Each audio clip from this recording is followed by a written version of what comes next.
It's not for everybody. But for those who feel that, to embrace those teachings and to say, okay, I'm going to meditate every day. I'm going to meditate every day. I'm going to close my eyes. I'm going to try to open my heart. I'm going to use the techniques that God sent to me. And I'm going to say, this is your life.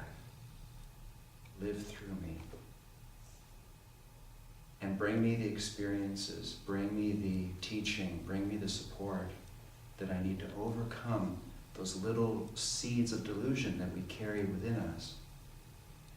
And give me the strength to not turn away when that opportunity arises, because it's not always easy. And so life in the park starts to not only include the welfare of others, but the awareness that we're like, kind of like, to me, this is how I do it. I look up at the sky when I get too involved in the world and myself, because that's my world. I look up in the sky and I see the clouds, and I just for a moment, it reminds me of the vastness of creation, the vastness and the creativity of God. And I think, how little is this little thing, whatever it is I'm stressing out about right now? It's not that important. Get back into the love. Get back into that sweet place.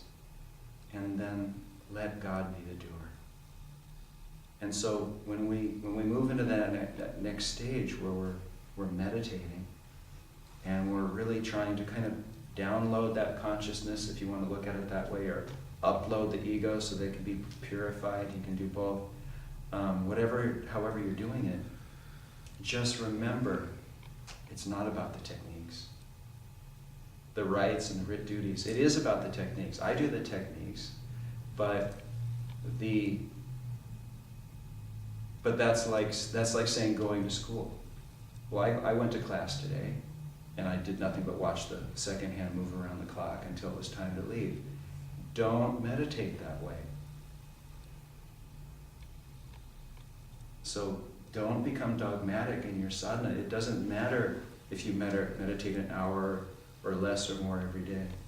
If you're doing it that way, if you're just mowing through techniques, then we're becoming dogmatic again, and then someone's going to have to come and take our techniques away and give us something else.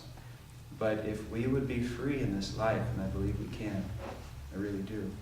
If we would be free in this life, we embrace what God's given us, and so for some of us it's the meditation and different things that we work with in yoga. But again, how do we make God the doer in that experience? How do we deepen our love, expand our love? How do we experience God in every moment of our lives? Through loving and through giving and through service.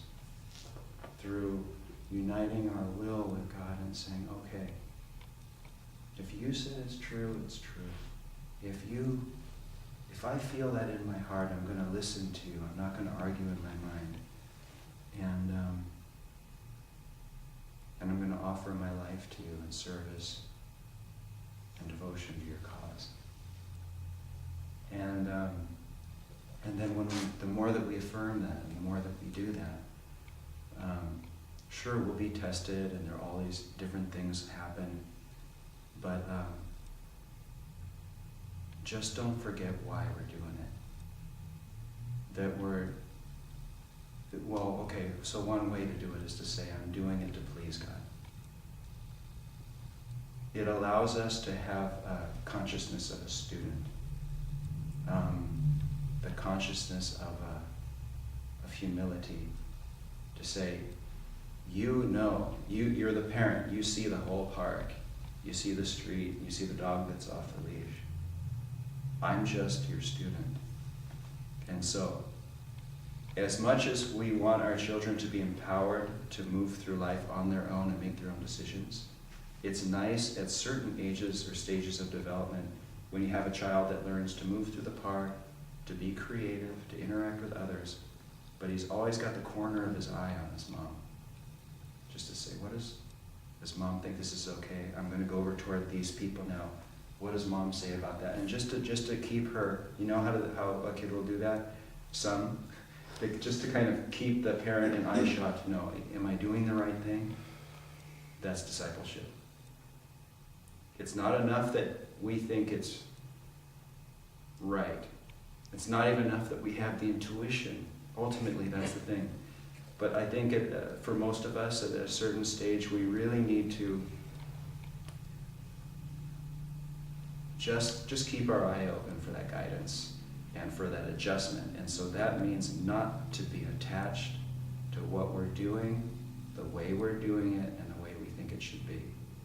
It's total openness, and it's not complacency. We work our little butts off to do the very best we can to please Mom. That's the meaning of life for me today. Anyway, I think that's all I have to say.